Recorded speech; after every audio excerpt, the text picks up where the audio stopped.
It was a rainy Monday morning in Washington, D.C., but the air inside the federal courthouse was anything but dampened. The country had been gripped by an escalating legal firestorm. At the heart of it stood Tom Homan, a veteran law enforcement officer with over 3 decades of experience in immigration enforcement. Appointed by President Donald Trump as the head of a new national border enforcement initiative, Homan had quickly become a symbol of patriotic resolve and a thorn in the side of the D.C. establishment. Today, however, Homan wasn't here to testify. He was the one being dragged into court, the target of what many Americans were calling political persecution disguised as justice. Judge James Boasberg, known for his liberal leanings and history of controversial rulings, had been assigned to the case. Conservative circles across the country raised eyebrows the moment his name was announced. Boasberg had a reputation. While he once projected himself as neutral, recent years revealed a troubling bias. He dismissed lawsuits related to deep state corruption, bent rules in favor of leftist operatives, and even played a key role in protecting Hillary Clinton's private server debacle. Yet here he was, presiding over a case accusing Tom Homan of abuse of authority for executing ICE raids against undocumented felons. The courtroom buzzed with tension. On one side, packed rows of patriotic supporters, military veterans, and border agents. On the other, activist journalists, progressive lawyers, and the smug elites from D.C. think tanks. Cameras weren't allowed, but everyone knew this day would be talked about across every screen in America. Boasberg entered with a pompous flair, adjusting his robe as if preparing for theater. His gavel struck once. The silence that followed was deafening. "Mr. Homan," Boasberg said in a tone dripping with contempt, "this court does not bow to cowboy justice. You and your kind, you believe the law is yours to interpret." Tom Homan, standing firm in his crisp suit, didn't flinch. His eyes didn't leave the judge's. "I enforce the law as it is written, Your Honor," he said calmly. "Not as you wish it to be." Gasps rippled through the courtroom. Boasberg's nostrils flared. The insult had struck a nerve. "You are no patriot," Boasberg spat. "You're a thug with a badge, exploiting power for political gain." Homan's lawyer rose to object, but Boasberg pounded the gavel. "This is my courtroom, and I will not tolerate insubordination." It was clear this wasn't a trial. It was a show trial. Then came the moment that sent shockwaves across the country. Boasberg leaned forward, smirking. "You think your friends in the administration can save you? I've seen enough. Bail is revoked. You're a flight risk." There was stunned silence. "You can't be serious," Homan's attorney shouted. "I don't need your opinion, counselor. Marshals, take him into custody. Now." Gasps erupted. Even seasoned legal observers were dumbfounded. A decorated officer in cuffs? On a non-violent administrative charge? The courtroom erupted in shouting as 2 U.S. Marshals approached Tom Homan. But Tom didn't resist.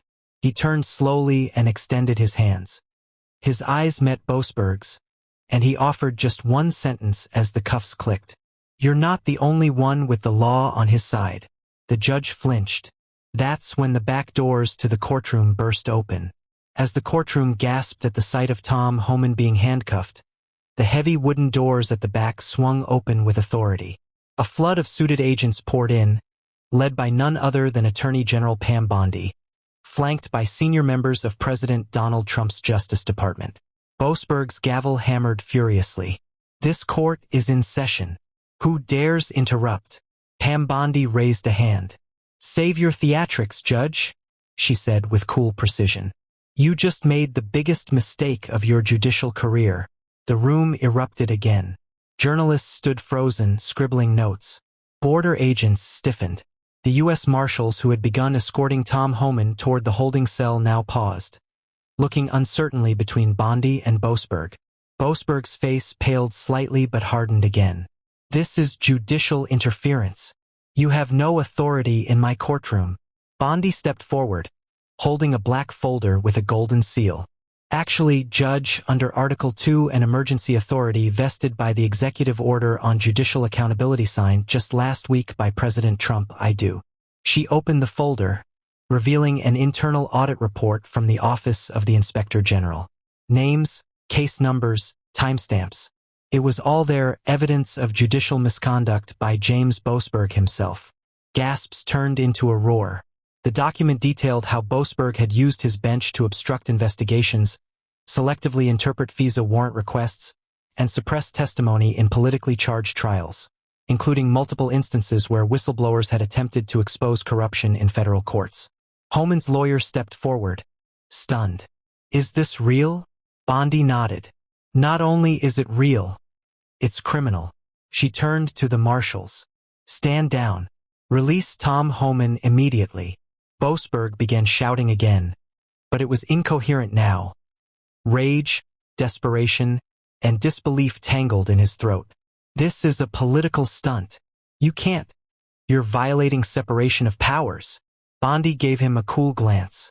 "You violated the Constitution long before today." At her signal, 2 agents from the Justice Department's Internal Enforcement Division stepped forward. They held up arrest warrants, federal ones. For James Boasberg, the courtroom was dead silent again. This time, even the walls seemed to lean in to listen. Boasberg sneered. "You wouldn't dare. Arresting a federal judge? That's tyranny." Tom Homan, now unshackled and adjusting his cufflinks, stepped forward. "No, Judge," he said calmly. "That's justice."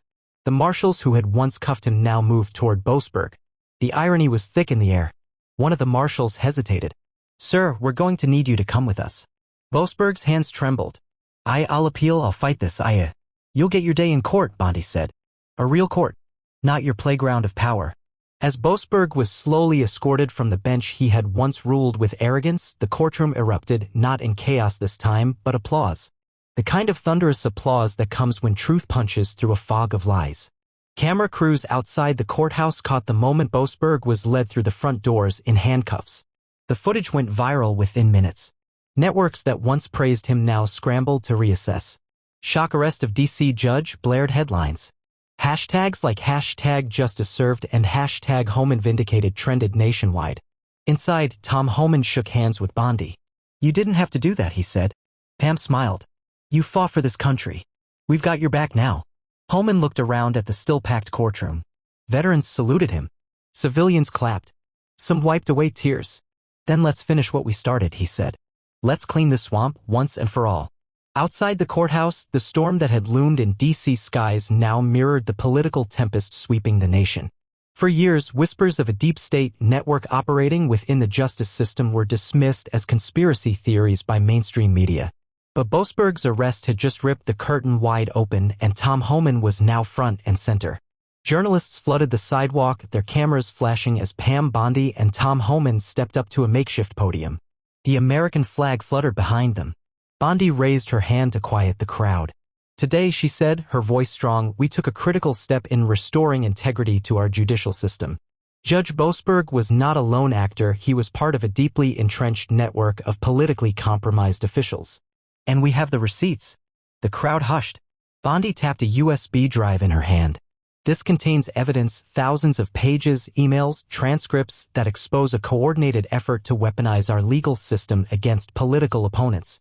People like Tom Homan. People who put country before politics." Tom stepped up next.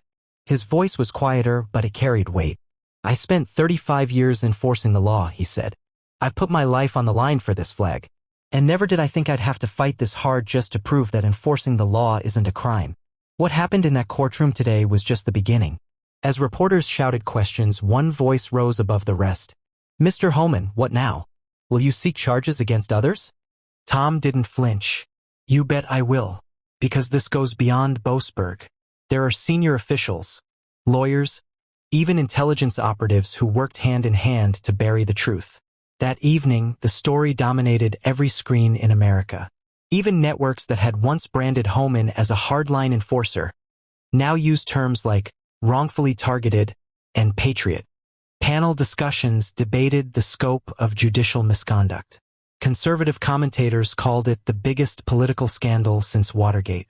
And in Washington, things began to unravel fast. By dawn the next morning, 5 more federal judges had been placed under administrative review. A prominent DOJ official resigned abruptly. A leaked memo circulated among journalists, pointing to a shadowy ethics committee inside the D.C. circuit that had covered up dozens of complaints over the years, all swept under the rug by Boasberg and his allies. The nation was riveted. Trust in the justice system had been shaken, but a new hope was taking root.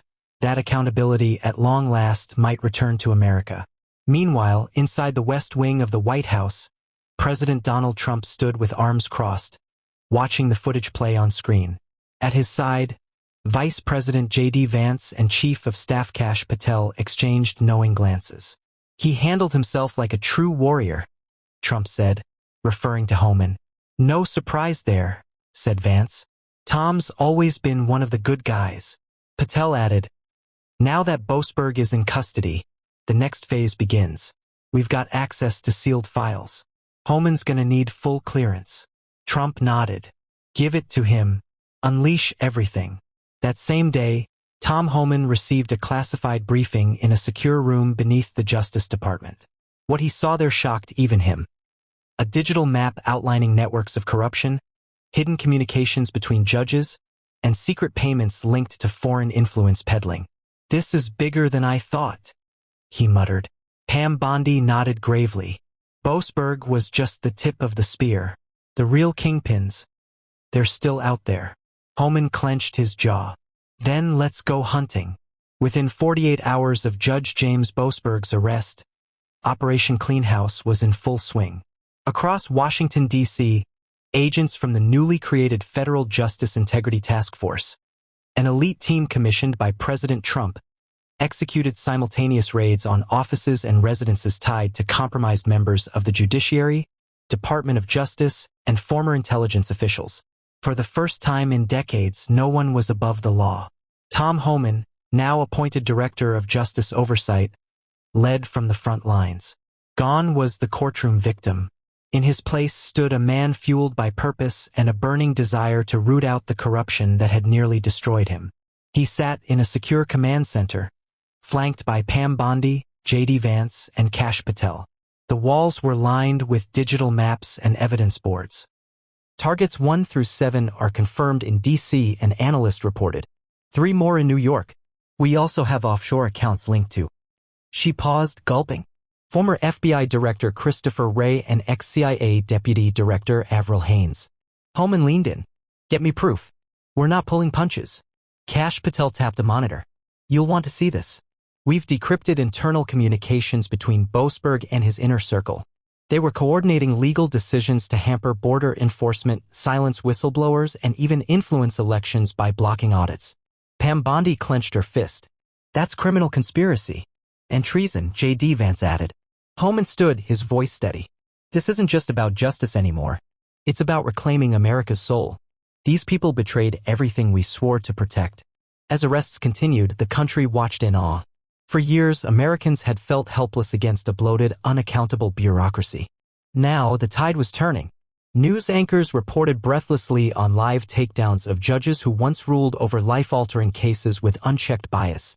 Shredders and hard drives were confiscated from plush government buildings. It was no longer business as usual in D.C. Meanwhile, Boasberg sat in solitary confinement at a secure military facility awaiting trial. Stripped of his robe and power, he spent his days in silence. No high-profile lawyers rushed to his defense. His allies had vanished. In contrast, Tom Homan was being hailed as a national hero. Town halls erupted in cheers when his name was mentioned. Conservative states organized parades. Veterans groups honored him with service medals, and families whose loved ones were victims of criminal illegal immigrants came forward to thank him personally. But Tom wasn't in it for the glory. He was preparing for the final takedown. Inside a secure vault beneath the DOJ, he opened a thick black binder labeled Operation Firewall. It was the last and most sensitive file recovered from Boasberg's encrypted hard drive. Inside, names of media executives, politicians, and tech billionaires who had collaborated with corrupt elements of the judiciary to suppress information, censor free speech, and financially support rogue judges. Names like Adam Schiff, Ilhan Omar, Eric Swalwell, all appearing in connection with what appeared to be an orchestrated plan to undermine lawful institutions. Homan closed the binder and exhaled. He'd seen war zones, riots, and cartels. But this was institutional warfare, and it was happening on American soil. Pam Bondi entered quietly. "Ready for the last phase?" Tom nodded. "They tried to bury the truth. Let's unearth it for the whole world." She smiled. "Then it's time we go public." That night, a national address was broadcast from the White House. President Trump stood at the podium, but it was Tom Homan who joined him at his side. My fellow Americans, Trump began, the hour of reckoning has come. The swamp is being drained, not by speeches, but by action. I give you the man who stood his ground, fought back, and is now helping restore the republic, Tom Homan. As the camera panned to Tom, cheers erupted across living rooms nationwide. But behind his steel gaze, Homan wasn't celebrating. He was preparing for war against the deepest layer of corruption America had ever known. The moment Tom Homan stepped off the White House stage, he knew it wasn't over. If anything, it had just begun. The crowds cheered. The media buzzed. The country lit up with pride. But somewhere deep in the shadows, those who once thrived in secrecy and corruption began to stir. The empire was crumbling, and its architects weren't going down quietly. Within 24 hours of the national address, cyberattacks hit multiple government networks. Misinformation campaigns flooded social media.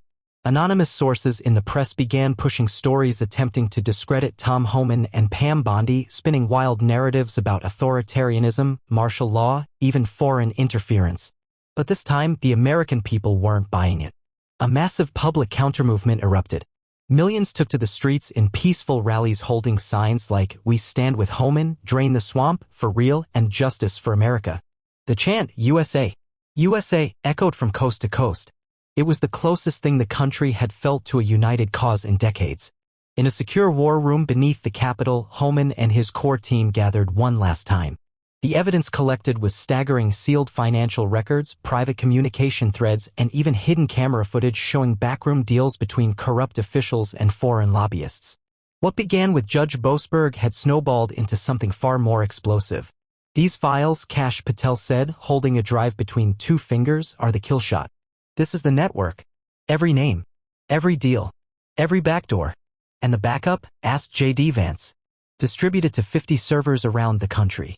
Even if one goes down, the story survives. Pam Bondi turned to Tom. "We're ready. All we need is your go."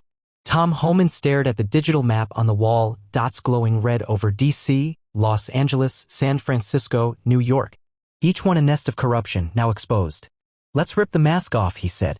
At exactly 8 p.m. Eastern Time, a secure live stream launched from the Justice Department's official YouTube and Rumble channels. Every news outlet, even those previously hostile, was forced to tune in. On screen, Tom Homan stood at the podium, flanked by Bondi, Vance, and Patel. "My fellow Americans," he began, "tonight we show you the truth." For the next 45 minutes, the American public watched as slides, videos, and audio recordings detailed a criminal syndicate operating inside the federal government, judicial branch, and mainstream media. There was no spin. No interpretation. Just cold, hard evidence. Tom's voice didn't shake as he named names. Judges who ruled against election audits while receiving payments through NGOs. Journalists who coordinated stories with DOJ insiders to destroy reputations. Politicians who funneled taxpayer funds into private offshore accounts. And finally, a video. Boasberg caught on tape in a secret meeting discussing the containment of Tom Homan through falsified charges. His words were unmistakable. Discredit him, isolate him, charge him if necessary.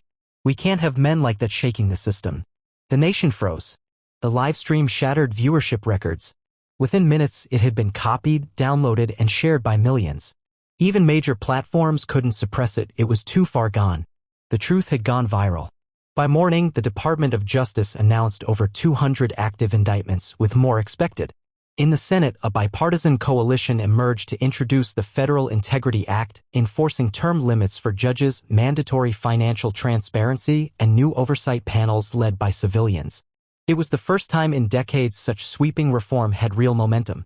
Boasberg's trial began in a matter of weeks. His defense, once formidable, collapsed under the weight of the evidence. After just 3 days of proceedings, a jury found him guilty on all counts: judicial corruption, abuse of power, conspiracy against the Constitution, and perjury. He was sentenced to 40 years in federal prison. As Boasberg was led away in shackles, much like he once did to Homan, the courtroom once again erupted, not in applause, but in solemn recognition of what had been reclaimed: justice. Later that month, President Trump signed the Integrity Act into law, calling it the most important law signed in modern American history. And beside him, as always, was Tom Homan. When asked by a reporter what was next for him, Tom simply said, "I'm going back to the border. Because my job isn't finished."